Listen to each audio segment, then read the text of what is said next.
Late at night, when the lights inside a church are turned off and the last footsteps echo down the empty halls, most people believe the building becomes completely silent. After all, churches are supposed to be places of safety, places where nothing evil could possibly exist. But what if that silence isn't emptiness at all? What if it's something waiting beneath the floorboards? Something that has been locked away for decades. Across the United States and the United Kingdom, there are churches with rooms the public never sees. Doors hidden behind storage closets. Staircases sealed with concrete. Basements that appear on old blueprints but no longer exist on the official maps of the building. And when curious volunteers, construction workers, or clergy members eventually discover these forgotten entrances, they often realize very quickly that the doors were sealed for a reason. Tonight's episode from True Terror Files Official brings you 4 chilling accounts from people who stepped beyond those hidden doors. These aren't legends passed around the internet. These are real experiences shared by individuals who walked into sacred buildings expecting quiet prayer halls, and instead found something deeply unexplainable beneath the altar. So before we begin, ask yourself something honestly. If you discovered a locked staircase in the basement of a church, one that had clearly been sealed for decades, would you open it? Or would you walk away and pretend you never saw it, because the people in tonight's stories made the decision to look inside? And what they found below those church floors would stay with them for the rest of their lives. And as always, if you enjoy real horror encounters, paranormal investigations, and chilling storytelling like this, make sure you subscribe to True Terror Files Official so you never miss the next terrifying episode. Now, let's begin. Lucas had only been volunteering at the small countryside church for a few weeks when he first noticed the door. The building itself was old, built sometime in the early 1900s in a quiet rural town in Kentucky. Most of the structure had been renovated over the years, but parts of the church still carried the weight of age and narrow wooden hallways, faded stained glass windows, and long creaking staircases that echoed with every step. Lucas had been helping organize storage rooms beneath the main chapel when he saw it. At the end of a dim hallway was a heavy wooden door with thick metal brackets bolted across it. The door looked different from all the others, older and far more secure. What caught Lucas's attention wasn't just the locket, was the warning written on a small yellowing note taped to the center of the wood. In faded handwriting, someone had written 3 simple words: "Do not open." Curious, Lucas asked one of the older church staff members about the door later that evening. The man simply paused for a moment before saying it had once led to the old choir practice basement. According to him, the room had been sealed sometime in the late 1980s after structural issues, but something about the way he said it felt uneasy, like there was a piece of the story he wasn't willing to explain. A few nights later, Lucas stayed late at the church to finish organizing donation boxes in the basement hallway. The building was completely empty by then, and the quiet inside the church felt heavier than usual. As he worked, Lucas occasionally glanced toward the sealed door at the end of the corridor. The longer he looked at it, the more unsettling it felt. Then, just as he was preparing to leave, he heard something faint echo through the hallway. At first he thought it might be wind moving through the building's vents, but after a few seconds, the sound became clearer. It was music, soft, distant singing that sounded like a group of children performing a choir hymn. Lucas froze in place. The sound was unmistakable. Several voices, perfectly in rhythm, singing together in a slow, melodic harmony. The problem was obvious: there were no children in the church that night. In fact, there was no one in the building except Lucas. The sound seemed to be coming directly from behind the sealed door at the end of the hallway. Trying to convince himself there had to be a normal explanation, Lucas slowly walked toward the door. With each step, the faint singing grew slightly louder. The voices sounded strangely distant, almost as if they were echoing from a large, empty room underground. When Lucas reached the door, he pressed his ear carefully against the wood. The singing stopped immediately. Sudden silence felt even more unsettling than the music itself. For several seconds, Lucas stood perfectly still, listening. Then something happened that made his stomach drop. From the other side of the door, a single voice began whispering softly. The words were too quiet to understand clearly, but the tone sounded like a child speaking directly on the other side of the wood. Lucas quickly stepped back, heart pounding in his chest. The church records had said the basement had been closed since 1989. No one should have been down there. The next morning, Lucas told the church administrator about what he had heard. Instead of dismissing the story, the woman's expression immediately turned serious. After a long pause, she quietly explained that decades earlier, the church had hosted a children's choir program in the basement rehearsal hall. But in the late 1980s, the program had ended abruptly after several strange incidents reported by the choir instructor. According to the reports, children had begun hearing voices during rehearsals, voices that weren't part of the group. Some claimed they could hear additional singers joining the music even when no one else was present. Eventually, the program was canceled, and the basement rehearsal room was permanently sealed. The church never reopened the space again. Lucas never stayed late in the basement hallway after that night. But even months later, whenever the building became quiet enough, he sometimes wondered if the children's choir beneath the church had ever really stopped singing, or if something down there was simply waiting for someone to listen again. Daniel had worked as a restoration contractor for nearly 15 years, specializing in historic buildings across the United Kingdom. Old churches were a common part of his work, and he had spent countless hours repairing aging floors, damaged stonework, and hidden structural problems inside buildings that had stood for centuries. So when his company was hired to help renovate a small 18th century church in northern England, Daniel expected the job to be routine. The church itself had been closed for several years after part of the basement developed water damage.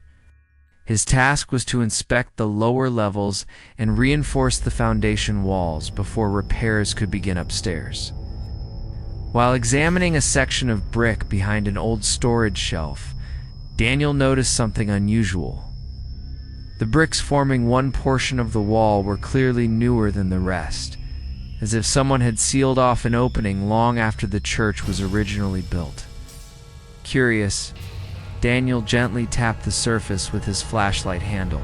Instead of the dull thud of solid brick, the sound echoed hollowly from the other side. That meant there was empty space behind the wall, an entire room hidden beneath the church. After discussing it with the project supervisor, Daniel was told to carefully remove a section of the newer brickwork to see what had been sealed away. Oh. None of them expected to uncover something that had clearly been hidden for decades. When the final bricks were removed, a narrow doorway appeared behind the wall. The air drifting out from the opening smelled stale, like a room that had not been touched in many years. Daniel shined his flashlight inside and saw a small chamber barely larger than a walk-in closet. The room contained only a wooden chair and a narrow partition wall with a small screen cut into a tan, old-fashioned confession booth design that had been built directly into the basement foundation. It was unusual, but not impossible. Some older churches had created private confession rooms away from the main chapel for clergy counseling sessions. What struck Daniel as strange, however, was how deliberately the room had been sealed. were no signs of collapse or structural damage. The bricks had been placed carefully, almost as though someone had wanted to permanently close the entrance. As Daniel stepped inside to inspect the chamber, he noticed faint scratches covering the inside of the wooden partition wall. Hundreds of thin marks ran vertically across the surface, as if someone had repeatedly dragged their fingernails down the wood over and over again. While Daniel photographed the room for documentation, something else caught his attention. The old wooden chair sitting inside the chamber had deep grooves carved into the armrests. At first, he assumed the marks had been made accidentally over time. But when he leaned closer, he realized they formed uneven patterns resembling letters. It looked like someone had attempted to carve words into the wood, but stopped repeatedly before finishing them. The carvings were faded and difficult to read, but one phrase stood out clearly under the beam of Daniel's flashlight: "Don't listen." As he stared at the message, Daniel suddenly heard a faint sound echo through the chamber. It was a quiet tapping noise coming from the other side of the confession partition, as though someone inside the hidden booth was lightly knocking on the wooden screen. Slowly turned his light toward the partition opening. The other side of the booth should have been completely sealed by the same brick wall they had just removed. There was no way anyone could be inside. Yet the tapping sound continued softly. 3 slow knocks, followed by a brief pause, and then 3 more. Startled, Daniel stepped quickly back through the doorway and into the basement hallway where the rest of the workers were standing. When he asked if anyone else had been inside the chamber, they all shook their heads. No one had entered the room except him. The supervisor eventually decided the hidden confession booth should be sealed again until church historians could investigate its origin. Before leaving that evening, Daniel took one last look through the small opening in the bricks. The wooden chair inside the chamber was still sitting exactly where he had found it, but something about the scene had changed. The chair was no longer facing the partition, while it was now turned slightly toward the doorway. Daniel later insisted he had not moved the chair while taking photos. Whether it shifted on its own or had been moved by something unseen, he couldn't explain. The only thing he knew for certain was that whoever had sealed that confession room behind the bricks had probably done it for a very specific reason, to make sure no one ever sat inside that chair again. Ethan had recently moved to a quiet town in the Midlands after accepting a job helping maintain several historic properties owned by the local parish. One of the buildings under his care was a small stone church that had stood at the edge of the town for more than 200 years. Most days, Ethan's responsibilities were simple: checking the roof, repairing broken fixtures, and occasionally inspecting the basement where old records and storage items were kept. The basement itself was small, with stone walls and low ceilings supported by thick wooden beams. According to the church blueprints, there was only one entrance leading down from the main hallway. So when Ethan arrived one morning and noticed a narrow staircase leading downward in the far corner of the basement, he immediately assumed something was wrong with the plans. The staircase looked old, far older than anything recently added. Dust covered the steps, and a rusted lantern hook hung from the ceiling above it. Yet Ethan was certain the staircase hadn't been there the day before. Curious, he pulled out the building's maintenance folder and checked the official blueprint again. The drawing showed only one basement level. There was no staircase, no lower floor, nothing beneath the room he was standing in. But right in front of him, disappearing into the darkness below, was a staircase that clearly led somewhere deeper. At first, Ethan assumed the church records must have been incomplete. Older buildings often contained forgotten storage areas or sealed tunnels that never made it onto official documents.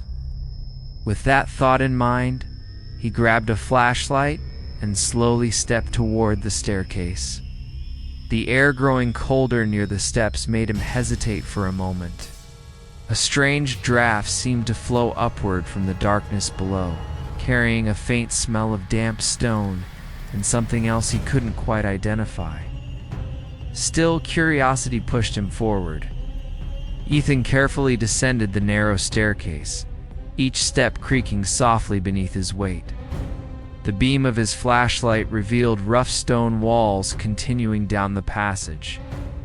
After about 10 steps, the staircase ended at a small underground hallway.